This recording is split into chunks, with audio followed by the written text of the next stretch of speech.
mga uri ng sahod. Una, sibuyas na sahod. Ito yung sahod na kapag hinati-hati mo sa gastusin, mapapaluha ka.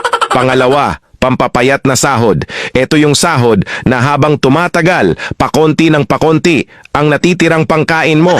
Pangatlo, magic sahod. Ito naman yung sahod na konting kumpas lang ng kamay at abracadabra, wala na siya. Pang-apat, malabag yung sahod. Ito yung sahod na di ka sigurado kung kailan ito darating at kung gaano ito tatagal. Panglima, corning pelikulang sahod. Ito naman yung sahod na tinatawanan mo na lang para di ka mabwisit. Pang-anim, konserbatibong sahod. Ito yung sahod na nakakawala ng inspirasyon. Pang-pito, baog na sahod. Ito naman yung sahod na kahit anong trabaho ang gawin mo, wala pa ring kalalabasan ito. Pang-walo, reglang sahod. Ito yung sahod na isang beses isang buwan lang dumating at tumatagal lang ng 3 araw. Alin sa 8 ang sahod mo?